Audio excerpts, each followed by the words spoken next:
उन लड़कों ने मुझे बहुत ज्यादा पैसे दिए और एक रात के लिए ले गए। जब पांचों लड़कों ने मेरे जिस्म से अपनी हवस पूरी कर ली तो अचानक उनका छठा दोस्त भी आ गया। मगर वो जैसे ही कमरे में अंदर आया तो उसकी चीखें निकल गईं, क्योंकि हालात इंसान को वह सब करने पर मजबूर कर देते हैं जिसके बारे में उसने कभी सोचा भी नहीं होता, या यूं कहें कि कभी कभी ज़रूरत से ज़्यादा ख्वाहिशें इंसान को ख़त्म कर देती है। और मैं भी ना कभी पूरी होने वाली ख्वाहिशों के सफ़र पर निकल पड़ी ही थी। मैं रात 12 बजे से उस छोटे से कमरे में बिस्तर पर पड़ी हुई थी और एक के बाद एक दूसरे लड़कों ने मुझे नोच डाला था। दर्द अपनी इंतहा पर था, लेकिन यह सब कुछ मैंने अपनी मर्जी से अपनाया था। ना ही मुझे अपने कपड़ों का होश था और ना ही जिस्म में उठने वाली दर्द भरी लहर का। दो ही लड़कों ने मेरा हाल ऐसा कर दिया था कि मेरा सारा तन जख्मी हो गया था। सोचकर ही मेरी आत्मा कांप रही थी कि और भी 3 लड़के मेरे साथ अपनी हवस पूरी करने आने वाले हैं और मुझे पूरी खुशी से उन्हें वक्त देना है। मैंने कभी सोचा भी नहीं था कि मेरी जिंदगी की कोई रात ऐसी भी होगी। यह सब मैं एक भारी कीमत के एवज कर रही थी, इसीलिए पीछे हटने का कोई सवाल ही नहीं था। मेरी जिम्मेदारियां और मेरे घर वालों की ख्वाहिशें मुझे उस रास्ते पर ले आई थीं जहां मैंने एक ही रात में 5 लड़कों के साथ रात गुजारने की हामी भर ली थी। आम हालात में तो किसी लड़की के लिए ऐसा सोचना भी मुमकिन नहीं, लेकिन मैं जिस जगह खड़ेढ़ी थी वहां मुझे यह फैसला करने में ज्यादा वक्त नहीं लगा था। वह सब सेहतमंद और तंदुरुस्त नौजवान थे जिनकी ताकत के आगे मैं कुछ भी नहीं थी। बिस्तर तक आने वाले दोनों नौजवानों ने लम्हों में मुझ पर काबू पाकर मुझे पूरी तरह अपनी हवस का निशाना बना लिया था। यह पहली दफा था जब मुझे किसी मर्द ने छुआ था। दूसरे लड़के के निकलते ही तीसरा लड़का भी कमरे के अंदर चला आया। मैंने एक गहरी सांस बाहर निकाली। मैं थोड़ा वक्त चाहती थी, लेकिन वह कहने लगा कि इतना वक्त नहीं है मेरे पास। बाहर उसके और भी दोस्त इंतजार में बैठे हैं। उसकी बात सुनकर मेरी आंखों से आंसू बह निकले। वह फौरन ही मेरे पास चला आया और मेरे आंसुओं को नज़रअंदाज करता अपनी सिद्धतें मुझ पर बिखेरने लगा। मेरे तन में बर्दाश्त की शक्ति खत्म हो रही थी। मैं बार बार उसे खुद से दूर करने की कोशिश करती, लेकिन वह उतना ही मुझ पर हावी होने लगा। ऐसा लग रहा था जैसे उसे इस खेल में मजा आ रहा हो। मेरे धक्का देने पर वह पहले से भी ज्यादा जोश में मेरे करीब आता, इसलिए अब मैं उसे रोकने की गलती नहीं कर रही थी और खामोशी से खुद पर गुजरने वाली इस कयामत को बर्दाश्त कर रही थी। 1.5 घंटे तक वह अपनी प्यास बुझाता रहा और जाते जाते उसने अपने दांतों के निशान मेरी गर्दन पर छोड़ दिए और कहने लगा कि अगर इसे दोबारा मौका मिला तो वह मेरे साथ दोबारा वक्त जरूर गुजारने आएगा। उसके जाने के बाद मैंने एक निगाह अपने तन पर डाली तो मैं कांप गई। जिस्म का कोई हिस्सा ऐसा नहीं था जहां जख्म मौजूद ना हो। तीसरे नौजवान ने तो हद से ज्यादा मुझ पर जख्म कर मुझे जख्मी कर दिया था। जगह जगह उसके दांतों के निशान पड़ चुके हैं। और फिर बचे उन 2 लड़कों ने भी 1-1 घंटा मुझे इसी तरह अपनी हवस का निशाना बनाए रखा। उन लोगों को मुझ पर जरा भी रहम नहीं आया था, और आता भी क्यों। उन्होंने एक बड़ी रकम के बदले मेरी एक रात खरीदी थी। वह तो अपना अपना हिस्सा वसूल कर रहे थे और यह एक रात मेरी जिंदगी की काली घनी रात बन गई थी। मेरा हाल ऐसा था कि मुझे कुछ होश ही नहीं रहा था। मैं खुद से करवट बदलने के काबिल भी नहीं रही थी। आहिस्ता आहिस्ता तकलीफ से मेरी आंखें बंद होने लगी थीं और तभी ही उन लड़कों ने मुझे बताया कि उनका एक छठा दोस्त भी आ गया है। मुझमें इतनी हिम्मत भी बाकी नहीं बची थी कि मैं उन्हें इनकार कर पाती या इस बात का विरोध कर सकती। जैसे ही छठा लड़का कमरे में दाखिल हुआ और मेरे बिस्तर के करीब आया तो मुझे देखकर उसकी चीखें निकल गईं। उसकी चीखें क्यों निकली, वजह जानकर आपके भी रोंगटे खड़े हो जाएंगे। मेरा नाम मधु है और मेरी उम्र सिर्फ 22 साल थी। मैंने ग्रेजुएशन कर रखी थी, लेकिन आज के दौर में ग्रेजुएशन कुछ भी नहीं होती। लोग बीएड करके भी डिग्रियां हाथों में लिए सड़कों की धूल समेट रहे होते हैं। इस बात का सही तरीके से अंदाज मुझे उस वक्त हुआ जब मैं नौकरी की तलाश के लिए निकली। हर कंपनी के आगे नौजवानों की एक बड़ी सी लाइन लगी होती है जो अपनी बारी के इंतजार में थे। ऐसे में मुझ जैसी लड़की को नौकरी कहाँ मिल सकती थी, जिसके पास ना ही तजुर्बा था और ना ही कोई बड़ी डिग्री। मगर नौकरी ढूंढना मेरी सबसे बड़ी ज़रूरत बन चुकी था, क्योंकि बाबा के स्वर्गवास ने हमारी कमर तोड़ दी थी। बाबा घर में एक अकेले ही कमाने वाले थे और हम 3 बहनें बिन ब्याही घर में मौजूद थीं। मेरी बड़ी बहन पढ़ी लिखी नहीं थी इसीलिए कमाने की जिम्मेदारी उसकी बजाय मेरे कंधों पर आ गई थी। मैं घर से बाहर निकली तो मेरे होश ठिकाने आ गए। मैं तो बाहर की दुनिया को बहुत आसान समझ रही थी, लेकिन अब मुझे समझ आया था कि बाबा कितने जतन करके हमारे लिए रोटी कमाते थे। मैं हमेशा ही बाबा से इस बात पर नाराज रहती थी कि वह हमारी ख्वाहिशें पूरी नहीं करते। मेरी नाराजगी पर बाबा का चेहरा हमेशा उतर जाता। वो बड़ी मोहब्बत से मुझे पुकार कर कहते, मधु बेटी, तू फिक्र ना कर, एक दिन तेरे भाग भी जाग उठेंगे। लेकिन मुझे वो दिन अपनी किस्मत में आता नजर ही नहीं आता था। और फिर बाबा नींद में ही ईश्वर को प्यारे हो गए। और जब हम पर सुबह यह बात खुली कि बाबा हमारे बीच नहीं रहे हैं, तब हमें इस बात का एहसास हुआ कि बाबा हमारे लिए कितने अहम थे। जब तक वह हमारे सरों पर मौजूद थे, कम से कम दुनिया की बुरी नज़रों और रोटी जैसी बुनियादी ज़रूरत से तो हम वंचित नहीं थे। बाबा के निधन के कुछ दिन बाद तक तो आस पड़ोस वालों और ख़ानदान वालों ने हमारी मदद की, लेकिन आहिस्ता आहिस्ता सभी अपनी जिंदगियों में बिजी हो गए। आज के दौर में कौन किसी का पेट पाल सकता है। मजबूरन मुझे ही नौकरी की तलाश के लिए घर से निकलना पड़ा, और मुझे समझ आ गया कि औरतों के लिए बाहर की दुनिया किस कदर मुश्किल है। किसी भी कंपनी में मुझे नौकरी नहीं मिली थी। हर कंपनी के बाहर हजार हजार नौजवान पहले ही खड़े होते। मैंने स्कूलों का रुख किया तो यह देखकर मेरी हालत खराब हो गई कि आधे दिन से भी ज्यादा काम करने के बदले सिर्फ 6,000 मिल रहे थे, जिसमें से घर के बिल में सारे रुपए चल जाते। इसमें भी हर स्कूल वाले मुझसे मेरा तजुर्बा पूछते और मेरा मुंह खाली रह जाता। बहुत तलाश करने के बावजूद भी कोई नौकरी ना मिली तो मेरी एक दोस्त के भाई के जरिए से मुझे एक पिज्जा हाउस में वेटर की नौकरी मिल गई। यह शहर के एक भीड़-भाड़ इलाके में बना हुआ पिज्जा हाउस था, जहां हर वक्त ही मर्दों की बहुत ही ज्यादा भीड़ रहती थी। काले रंग का फिटिंगदार पेट कोट मेरे हवाले कर दिया गया, जिस पर पिज्जा हाउस का नाम लिखा था, और मुझे अगले दिन से ही नौकरी पर बुला लिया गया। उस नौकरी के बड़े अजीब अजीब से काम थे जो मुझे पूरे करने थे। उन्हें एक मॉडर्न सी लड़की वेटर के नाम पर चाहिए थी, जिसके छोटे छोटे से बाल कंधों पर फैले हुए हो और वह बहुत सारा मेकअप करके डाइनिंग हॉल में खड़ी हो। मैं यूनिफॉर्म अपने बैग में डालकर वापस घर लौट आई थी। मैं अभी तक फैसला नहीं कर पाई थी कि मुझे यह नौकरी करनी है या नहीं, क्योंकि यह मेरे लिए एक बहुत ही मुश्किल काम था। बाबा की मौजूदगी में कभी बिना ज़रूरत घर से निकलने की नौबत भी पेश नहीं आई थी, और पिज्जा हाउस में तो इतने सारे मर्दों के बीच इतने तंग कपड़े पहनकर खड़े होना मेरे लिए एक बहुत ही घुटन भरा काम था। मगर भूख इंसान से सब कुछ करवा ही लेती है। मैं वहां से वापस घर आई तो मेरी माँ दरवाजे पर ही परेशान सी खड़ी थी। मुझे देखकर उनकी आंखों में आंसू आने लगे। मैंने माँ से कहा कि वह दरवाजे तक क्यों चली आई, तो माँ रोते हुए कहने लगी कि बेटा, बिजली के मीटर वाले आए थे और उन्होंने हमारी बिजली काट दी है। माँ की बात सुनकर मेरा दिल धक से बैठ गया था। गर्मी जोरों पर थी और ऐसे में बगैर बिजली के गुजारा करना बहुत ही मुश्किल था। लेकिन पिछले 2 महीने से हम बिल नहीं चुका पाए थे और शायद इसीलिए हमारी बिजली काट दी गई थी। माँ के आंसू ने मेरे लिए फैसले को बहुत आसान कर दिया था। मैंने माँ को गले लगाया और उन्हें बताया कि मुझे एक अच्छी जगह नौकरी मिल गई है और कल से मुझे नौकरी पर जाना है। माँ ने मेरे सर पर हाथ रखकर कहा कि अब तुम ही मेरा बाजू हो और तुम्हें ही अपनी दोनों बहनों की शादियां करानी है। माँ ने एक भारी जिम्मेदारी मेरे कंधों पर डाल दी थी और मैं सोच रही थी कि मैं यह जिम्मेदारी कैसे निभाऊंगी, लेकिन मुझे ही यह फर्ज निभाना था। माँ पूछ रही थी कि मुझे नौकरी कहाँ मिली है, लेकिन मैं उन्हें नहीं बताना चाहती थी कि मुझे कहाँ नौकरी मिली है। इसीलिए मैंने माँ से कह दिया कि एक बड़ी सी कंपनी में एक अच्छी नौकरी मिल गई है। मेरी नौकरी का वक्त दोपहर 3 बजे से रात 11 बजे तक था, और यह बात मैंने बड़ी मुश्किल से माँ को बताई थी। मेरी नौकरी का वक्त जानकर वो हैरत से मेरी तरफ देखने लगी कि यह कौन सी कंपनी है जहां दोपहर 3 बजे बुलाया गया है। मैंने झूठ कह दिया कि यह एक मल्टीनेशनल कंपनी है जो 22 घंटे चलती है।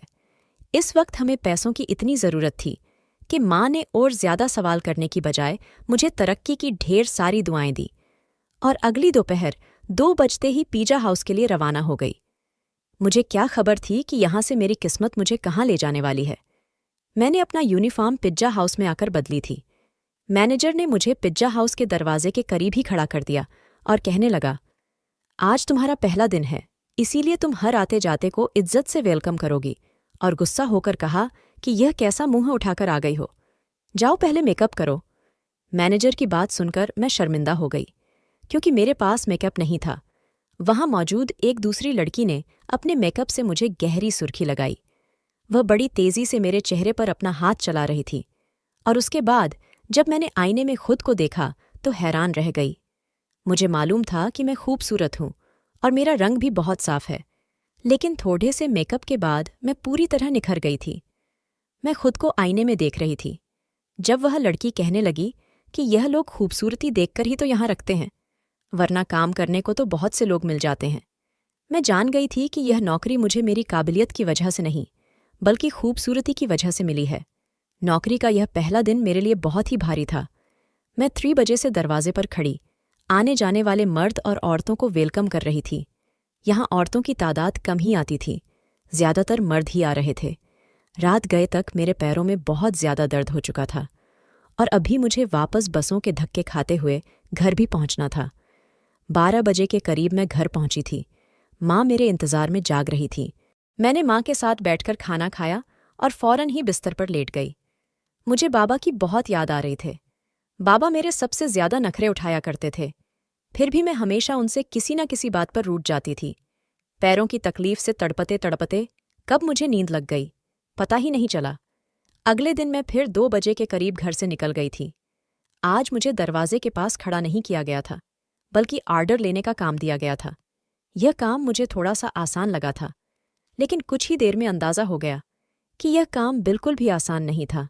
मैं जिसके पास भी आर्डर लेने के लिए जाती, उनमें से अक्सर मर्द मुझे सर से पांव तक देखते और मुस्कुराते। बदले में मुझे भी मुस्कुराहट जाहिर करनी पड़ती, क्योंकि यह मेरी नौकरी का नियम था। जानबूझकर ऑर्डर देने में काफ़ी वक्त लगाते, और कभी कभी तो आर्डर देते वक्त इस कदर करीब आ जाते कि मेरा सांस रुकने लगता। यह पिज्जा हाउस मुझ जैसी वेटर की वजह से ही चल रहा था। इस बात का अब मुझे अच्छी तरह अंदाजा हो गया था कि यहाँ आने वाले ज्यादातर मर्द लड़कियों की वजह से ही आते थे। दिन तेजी से गुजर रहे थे, और मुझे यहाँ नौकरी करते करते महीना हो गया था। उस एक हफ्ते में काफ़ी कुछ ऐसा हुआ जो मेरे लिए बहुत ही अजीब था। मर्दों की अजीब अजीब निगाहें, आर्डर देने के बहाने करीब आना, और डबल मीनिंग शब्दों का तबादला। लेकिन उस नौकरी की सबसे अच्छी बात यह थी कि तनख्वाह से हटकर उस 1 महीने में टिप के काफ़ी पैसे जमा हो गए थे। मैंने उन पैसों से बिजली का बिल पे किया था। आहिस्ता आहिस्ता मैं पिज्जा हाउस के माहौल की आदी होती जा रही थी। 5 लड़के रोज ही शाम के वक्त पिज्जा हाउस आते और सबसे कोने वाली टेबल पर बैठ जाते।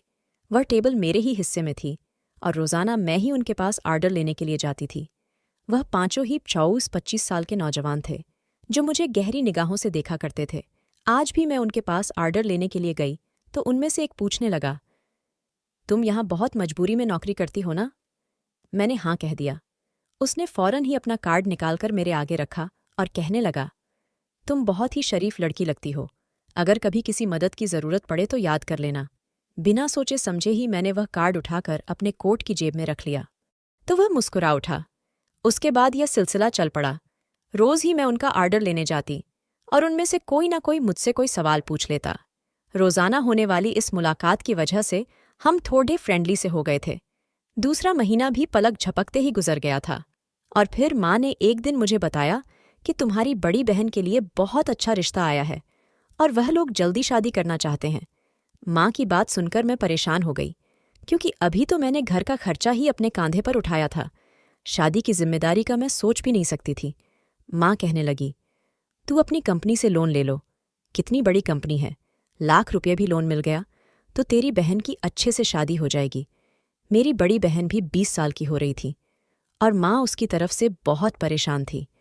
अब मैं माँ को क्या बताती कि मैं तो पिज्जा हाउस पर मामूली सी नौकरी कर रही थी। ₹1,00,000 मुझे कहाँ से मिलते?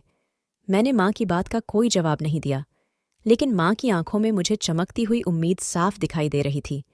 माँ को यकीन था कि मुझे कंपनी से लोन मिल जाएगा, और मैं सोच रही थी कि मेरे झूठ ने मुझे कहाँ फंसा दिया है। अगले दिन मैं नौकरी पर भी सारा वक्त परेशान रही, और यह बात मेरे साथ काम करने वाली लड़की ने नोट कर ली। वह मुझसे कहने लगी कि क्या बात है मधु, आज तुम बहुत ही ज्यादा परेशान लग रही हो। मैंने उसे बता दिया कि बड़ी बहन की शादी करनी है, और मेरे पास बिल्कुल भी पैसे नहीं है। मेरी बात सुनकर वह कहने लगी, तो इतना खर्चा करने की क्या जरूरत है? सादगी से विदा कर दो। उसकी बात सुनकर मैं सोच में पड़ में गई। वह ठीक ही तो कह रही थी। इतना मसला बनाने की जरूरत ही क्या थी। घर आकर मैंने माँ को यही मशवरा दिया कि वह सादगी से बहन की विदाई कर दे। लेकिन मेरी बात सुनकर माँ कहने लगी कि हर किसी को हमारे मसलों की जानकारी नहीं है। लड़के वालों ने पहले ही दहेज के नाम पर एक लंबी लिस्ट थमा दी है, और अगर मैंने खाली हाथ तेरी बहन को विदा कर दिया तो उसके ससुराल वाले सारी जिंदगी उसे बातें सुनाते रहेंगे। माँ की बात सुनकर मुझे गुस्सा आ गया और मैंने कहा कि ऐसी जगह दीदी की शादी करने की जरूरत ही क्या है। मेरी बात सुनकर माँ नाराज हो गई और कहने लगी, ना जाने कैसे कैसे करके तेरी बहन का एक अच्छी जगह से रिश्ता आया है और तू इसमें भी नुक्स निकाल रही है। अगर आज तेरा बाप जिंदा होता तो मुझे तेरी मिन्नत ना करनी पड़ती। वह खुद ही अपनी बेटी के लिए कैसे भी करके रकम जमा कर लेता।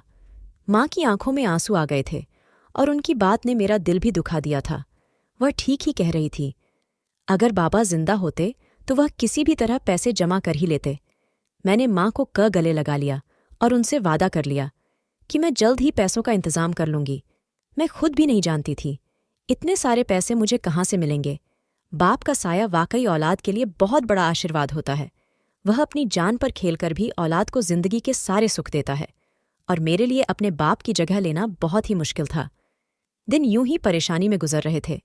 मैंने पिज्जा हाउस के मैनेजर से पैसों की बात की थी, लेकिन मेरी बात सुनकर जिन नज़रों से उन्होंने मुझे देखा था, मैं खुद ही जमीन में गड़ गई थी। वह लड़के अब भी रोज़ाना पिज्जा हाउस आते थे। मैं उनका आर्डर लेने गई तो उनमें से एक कहने लगा, क्या बात है, आज तो आपका चेहरा बिल्कुल ही उतरा हुआ है। उसकी बात सुनकर ना जाने क्यों मेरी आंखों में आंसू आ गए थे। वह बार बार पूछने लगा कि मैं उसे अपनी परेशानी बताऊं। ना चाहते हुए भी मैंने उसे अपना मसला बता दिया था, क्योंकि मुझे भी किसी ऐसे इंसान की तलाश थी जिसके आगे मैं खुलकर अपना दर्द बयान कर सकूं। मेरी बात सुनकर उनके चेहरे पर मुस्कुराहट आ गई और वह कहने लगे कि इतनी छोटी सी बात के लिए आप इस कदर परेशान हैं। हमने आपको अपना कार्ड इसीलिए दिया था कि कोई भी परेशानी हो तो आप हमें याद कर ले। मैं हैरत से उनके चेहरे देखने लगी।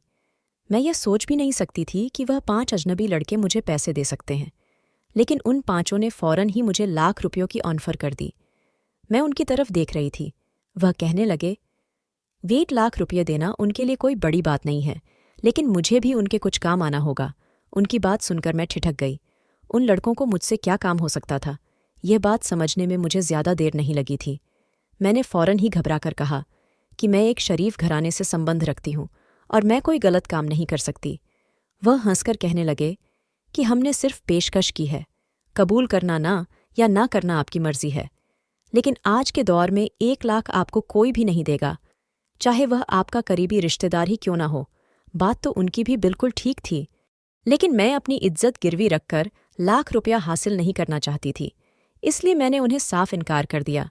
मैं हालात से पूरी तरह थक चुकी थी और ऐसे ही थकी हारी जब लौटकर घर आई तो मेरी माँ और बहन मेरे इंतजार में थी। माँ ने बताया कि दीदी के ससुराल वाले 1 महीने बाद ही शादी की बात कर रहे हैं और वह दीदी के साथ साथ छोटी को भी अपने छोटे बेटे के लिए लेना चाहते हैं। इसी तरह एक खर्चे में दोनों शादियां हो जाएंगी। छोटी के रिश्ते का सुनकर जहां मुझे खुशी हुई थी, वही 1 महीने का वक्त सुनकर मेरी जान निकल गई थी। पैसों का कोई इंतजाम ना हो सका था और माँ मुझसे उम्मीद बांधे बैठी थी। मैंने एक नज़र अपनी दीदी के चेहरे पर डाली, जहां बहुत समय बाद खुशी की रौनक नजर आ रही थी। मैं भी दीदी के ससुराल वालों से मिली थी। वह लोग वाकई बहुत अच्छे लोग थे, लेकिन आज के दौर में सादगी और बगैर दहेज के कौन दुल्हन विदा करवाता है। वह भी इसी समाज में रहने वाले थे। मैं अपनी बहनों की खुशी को हमेशा कायम देखना चाहती थी। मैंने माँ से कहा कि आप शादी की तारीख पक्की कर दे, पैसों का इंतजाम हो जाएगा। मेरी बात सुनकर तो घर में खुशी की लहर दौड़ गई थी, मगर वह लोग इस बात से बेखबर थे कि ये खुशी उन्हें मेरी आबरू की बर्बादी के बदले हासिल होने वाली थी। अगले दिन मैंने उन 5 लड़कों से हामी भर ली। वो मुस्कुराकर कहने लगे कि हम जानते थे कि आप जरूर मान जाएंगी। उन 5 ने एक रात के लिए मुझे अपने साथ ले जाने की बात की थी। मैंने माँ को बता दिया कि साल के आखिर की वजह से कंपनी में काम बहुत ज्यादा है और मुझे एक रात कंपनी में ही गुजारना होगी। कंपनी ने मेरा लोन मंजूर कर लिया है, इसीलिए मैं उनकी बात मानने में मजबूर हूं। लोन पास होने की बात सुनकर माँ इस कदर खुश हो गई कि उन्होंने मुझे रात रुकने की इजाज़त भी दे दी और मैं पिज्जा हाउस से छुट्टी होने के बाद उन 5 लड़कों के साथ चली गई। उन 5 ने मुझे अपनी दरिंदगी का निशाना बना डाला और जब छठा लड़का अंदर आया तो मुझे देखकर उसकी चीखें निकल गई, क्योंकि पूरा बिस्तर खून में भीगा पड़ा था और मैं अपनी जिंदगी की शायद आखिरी सांसें ले रही थी। उसने तुरंत ही मुझे अपने बाजुओं में उठाया और गाड़ी में डालकर एक छोटे से अस्पताल में ले आया, जहां शायद उसका कोई जानने वाला ही डॉक्टर था। कई घंटे आईसीयू में रहने के बाद मेरी हालत कुछ बेहतर हुई, लेकिन मेरा जख्मी तन मेरी बर्बादी की गवाही दे रहा था। वह लड़का उन 5 का ही दोस्त था, लेकिन उसके अंदर इंसानियत अभी बाकी थी और उसे मुझ पर रहम आ गया था, वरना शायद मैं उसी बिस्तर पर दम तोड़ जाती। मैंने माँ को फ़ोन करके बता दिया था कि मेरी कंपनी से छुट्टी नहीं हुई है। उस लड़के ने अस्पताल का सारा खर्चा खुद उठाया था और उसके दोस्तों से वो लाख रुपये लेकर मुझे दिए थे। वह 5 बहुत ही अमीर कारोबारी लोगों के बेटे थे, जो चाहते तो बगैर मुझे बर्बाद किए भी मेरी मदद कर सकते थे। मेरे ठीक होने पर मुझे अस्पताल से छुट्टी मिल गई थी और रकम भी मेरे हाथ आ गई थी, लेकिन अब कुछ भी पहले जैसे नहीं रहा था। उस लड़के ने मुझे अपनी फैक्ट्री में नौकरी की ऑफर दी थी और यकीन दिलाया था कि मैं वहां इज्जत से नौकरी कर सकूंगी। आज मेरी दोनों बहनों की शादी हो गई और मैं उस लड़के की फैक्ट्री में नौकरी कर रही थी। एक बात मैं अच्छी तरह जान गई थी कि आज के इस दौर में बगैर किसी मतलब के मदद करने वाले लोगों की गिनती ना होने के बराबर है। हमेशा नौकरी करने वाली लड़कियों को इज्जत की नज़र से देखें, क्योंकि वह बहुत ही मजबूरी की हालत में अपने घरों से निकलती है, चाहे फिर वह तंग कपड़े पहनकर किसी पिज्जा हाउस के दरवाजे पर ही क्यों न खड़ी हो। दोस्तों, वीडियो कैसा लगा कमेंट करके ज़रूर बताना और हाँ, लाइक, चैनल को सब्सक्राइब ज़रूर करना।